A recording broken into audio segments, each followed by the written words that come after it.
Claim কিভাবে করবেন সেটাই এই ভিডিওতে দেখাবো ফার্স্ট থেকে লাস্ট পর্যন্ত। বন্ধুরা, আপনাদের যদি ফর্মে কোনো ভুল হয়ে থাকে সেটা অন্নপূর্ণা যোজনার অনলাইন পোর্টাল থেকে কিভাবে ক্লেম করাবেন ওটাই এই ভিডিওতে আজকে দেখাবো। প্রথমত, যাদের ভুল হয়েছে তাদেরই শুধুমাত্র ক্লেম করতে হবে। আপনার স্ট্যাটাস ফর ফার্দার ভেরিফিকেশন অথবা আন্ডার প্রসেস দেখাচ্ছে, এর মানে এটা নয় যে আপনার ফর্মে কোনো ভুল রয়েছে। এমনও হতে পারে যে আপনার ফর্মে কোনো ভুল নেই, আর আপনার ফর্মে যদি কোনো ভুল না থাকে তাহলে কিন্তু আপনার এখনই ক্লেম করার দরকার নেই, আপনার অপেক্ষা করতে হবে ভেরিফিকেশনের জন্য।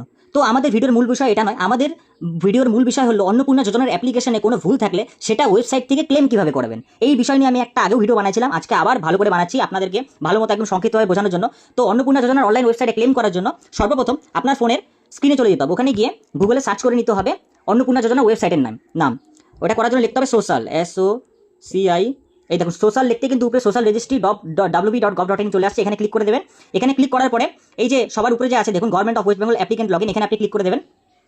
এখানে ক্লিক করে দেওয়ার পরে কিন্তু ডাইরেক্ট আপনার এরকম একটা পেজ খুলে যাবে। এই পেজ খুলে গেলে কিন্তু সিলেক্ট ডিস্ট্রিক্ট আছে, সার্চ ডিস্ট্রিক্ট, আপনি কোন ডিস্ট্রিক্ট থেকে অ্যাপ্লাই করেছেন সেই ডিস্ট্রিক্টটা কিন্তু আপনাকে লিখতে হবে। কথার কথা মনে করেন আলিপুরদুয়ার ডিস্ট্রিক্ট, যে আলিপুরদুয়ার চলে আসলো, আলিপুরদুয়ার ক্লিক করে দেবেন। আলিপুরদুয়ার ক্লিক করার পরে আবেদনকারী বা বাড়ির প্রধানের যে নাম্বার দিয়ে আপনি ফর্মটা পূরণ করেছিলেন, আপনি অনলাইন থেকে নিজে থেকে ফর্ম পূরণ করে থাকুন অথবা দোকানদারের মাধ্যমে ফর্মটা ফিল আপ করে থাকুন, সেক্ষেত্রে কিন্তু যে নাম্বারটা দিয়েছিলেন সেই নাম্বারটা এখানে ব্যবহার করতে হবে। ভুলবার নাম্বার দিলে কিন্তু আপনার ফর্ম খুলে যাবে এবং ফর্ম খুলে গিয়ে শো করবে যে আপনার কোনো অ্যাপ্লিকেশন কিন্তু এই মুহূর্তে এই নম্বরে সাবমিট নেই, এরকম কিন্তু শো করে দেবে। তার জন্য সঠিক নাম্বার দেবেন। এখানে সঠিক নাম্বার দেওয়ার পরে যে সিকিউরিটি ক্যাপচা আছে, এই যে ক্যাপচা কোডটা যেখানে লেখা আছে 67QHFP, এরকম আলাদা আলাদা থাকবে আপনাদের ক্যাপচা কোড। এই ক্যাপচা কোডটা এখানে বসিয়ে দেবেন, বসে যে রিকোয়েস্ট ওটিপিতে আপনি টিক করে দেবেন। রিকোয়েস্ট ওটিপিতে টিক করলে যে ফোন নাম্বারটা দিয়ে আপনি পাঠিয়েছেন ওটিপিটা, সেই ফোন নাম্বার একটা ওটিপি যাবে, ওই ওটিপিটা এখানে দেবেন। দেওয়ার পরে কিন্তু নতুন পেজ খুলে যাবে। আর নতুন পেজ খোলার পরে যদি আপনার ফর ফার্দার ভেরিফিকেশন দেখায় অথবা আন্ডার প্রসেস দেখায় এবং সমস্যাটা যদি আপনার দেখায় যে আপনার কোনো সমস্যা আছে ওখানে দেখাচ্ছে, সেক্ষেত্রে কিন্তু আপনি ক্লেম করাবেন। আপনার যদি কোনো সমস্যা না থাকে বা আপনার ডকুমেন্টসে যদি কোনো প্রকারের ভুল না থাকে তাহলে কিন্তু আপনার ক্লেম করানোর এখন কোনো দরকার নেই। আপনি অপেক্ষা করুন, সময় যখন আসবে তখন ক্লেম করবেন, এখন ক্লেম করানোর কোনো দরকার নেই। আর যাদের সমস্যা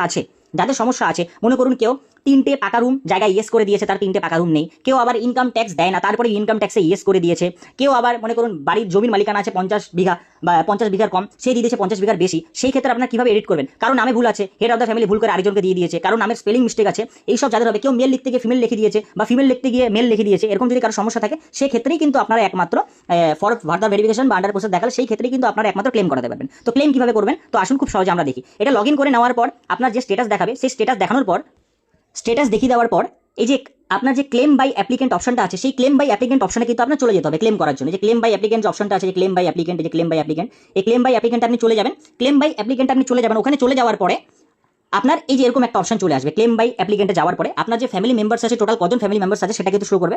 যেরকম এই পরিবারে 3জন ফ্যামিলি মেম্বার্স আছে, শ্রেয়সী বর্মন, অজিত বর্মন, অঞ্জনা বর্মন। তাদের 3জনের মধ্যে শুধুমাত্র একজন অন্নপূর্ণা যোজনার জন্য সিলেক্ট হয়েছে বা সিলেক্টেড আছে, এই অঞ্জনা বর্মন। তার নিচে কিন্তু এই অন্নপূর্ণা লেখা আছে গ্রিন টিক দিয়ে।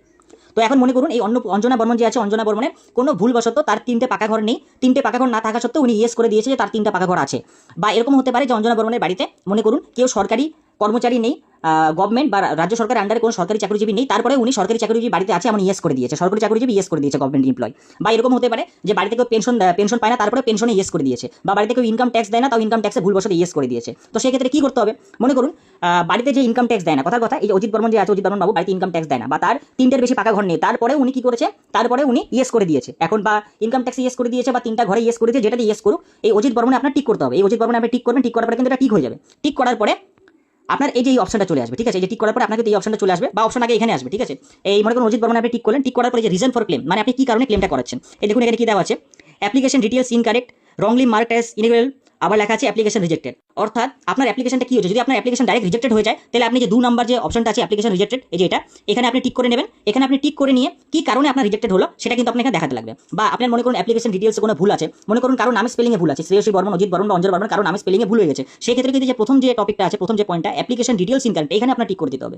আর মনে করুন আপনার 3টে পাকা ঘর না থাকা সত্ত্বেও আপনি ইয়েস করেছেন, বা ইনকাম ট্যাক্স না দেওয়া সত্ত্বেও আপনি ইয়েস করেছেন, বা আপনার বাড়িতে পেনশনভোগী না থাকা সত্ত্বেও আপনি ইয়েস করে দিয়েছেন, বা সরকারি চাকরিজীবী আপনার বাড়িতে না থাকা সত্ত্বেও আপনি ইয়েস করে দিয়েছেন, সেই ক্ষেত্রে কিন্তু আপনার কি করতে হবে? এই যে রংলি মার্কড এইটা বা অ্যাপ্লিকেশন রিজেক্টেড, এখানে আপনি টিক করতে হবে, ঠিক আছে? বা অ্যাপ্লিকেশন ডিটেলস ইনকারেক্টও আপনি টিক করতে পারেন, যে কোনো একটাতে টিক করবেন। টিক করার পরে এই যে অপশনটা আসবে, এই অপশনটা আপনার বোঝার ব্যাপার আছে। এই যে রিমার্কস যে অপশনটা আছে, এই রিমার্কস অপশনটা কিন্তু আপনার ভালো মতো লিখতে হবে। অর্থাৎ ধরে নিন আপনার বাড়িতে 3টে পাকা রুম নেই, তারপরে আপনি ইয়েস করে দিয়েছেন, সেক্ষেত্রে এই রিমার্কসে আপনার ভালো করে লিখতে হবে ইংরেজিতে যে আমার বাড়িতে ডিয়ার স্যার, আমার বাড়িতে পাকাপুক্ত ঘর না থাকা সত্ত্বেও আমি ইয়েস করে দিয়েছি এখন এটা নো হবে, আমি নো করতে চাই, এরকম রিমার্কসে আপনি লিখে দেবেন। বা মনে করুন আপনার বাড়িতে কোনো পেনশন ভোগী নেই, তারপর আপনি ইয়েস করে দিয়েছেন যে আমার বাড়িতে কোনো পেনশন ভোগী না থাকা সত্ত্বেও আমার কোনো কারণবশত ভুলবশত ইয়েস হয়ে গেছে, এখন আমি ওটা নো করতে চাই, এটা কিন্তু আপনাকে লিখতে লাগবে রিমার্কসে। বা আপনার বাড়িতে কোনো সরকারি চাকরিজীবী নেই, তা থাকা সত্ত্বেও আপনার ইয়েস হয়ে গেছে, তো আপনি এখানে লিখে দেবেন, ওটা ভালো মতো ইংরেজিতে সুন্দর করে লিখবেন রিমার্কসে, এটা কিন্তু লিখতেই হবে। রিমার্কসে লিখলেন, রিমার্কসে লিখার পরে মনে করুন আপনার বাড়িতে 3টে পাকা ঘর না থাকা সত্ত্বেও আপনি ইয়েস করেছেন। এখন সাপোর্টিং ডকুমেন্টস হিসেবে আপনার এখানে কিছু দিতে হবে, আর ডকুমেন্ট যেটা আপনি দিবেন ফটো তুলে, সেটা কিন্তু 50 কেবি থেকে 200 কেবির মধ্যে হতে হবে, ফটো তুলে দিতে হবে। আপনি মোবাইল থেকে ডাইরেক্ট ফটো তুলে দিয়ে দিলে কিন্তু ওটা 2 থেকে 3 এমবি হয়ে যাবে, ওটা সাইজ কিন্তু আপনার কমাতে হবে। প্লে স্টোর থেকে একটা অ্যাপ আছে, ওই অ্যাপটা ডাউনলোড করে আপনি পিডিএফ করবেন কম কেবিতে, 50 কেবি থেকে 200 কেবির মধ্যে সাইজ হতে হবে।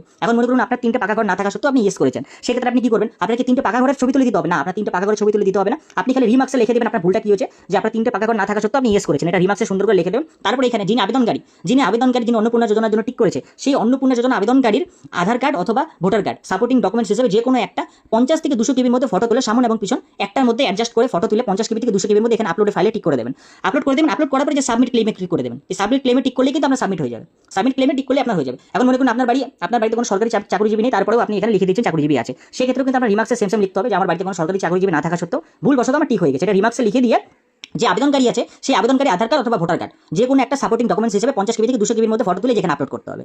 সেম পেনশনের ক্ষেত্রেও এরকম, ইনকাম ট্যাক্সের ক্ষেত্রেও এরকম, যা সমস্যা কোনো ভুলবশত ইনকাম ট্যাক্স আপনি ইয়েস করে দিয়েছেন, কেউ দেয় না, বা পেনশনার আপনার বাড়িতে নেই, তারপরেও আপনি ইয়েস করে দিয়েছেন, রিমার্কসে এটা সুন্দর করে ইংরেজিতে লিখে দিবেন। লিখে দেওয়ার পরে যে আবেদনকারী আছে তার আধার কার্ড অথবা ভোটার কার্ডের 50 থেকে 200 কেবির মধ্যে সাইজের একটা ফটো তুলে যে আপলোডে ফাইল এখানে টিক করে দেবেন, সামনে এবং পিছন দুটাই অ্যাডজাস্ট করে, তারপরে যে সাবমিট ক্লেমে ক্লিক করে দেবেন। এটা করলে কিন্তু আপনার ক্লেম সাবমিট হয়ে যাবে এবং আপনি আপনার ক্লেমটা কিন্তু চেকও করে দেখতে পারবেন যে আপনার ক্লেমটা কি পর্যায়ে আছে, ওটা দেখা যাবে ট্র্যাক ক্লেমস।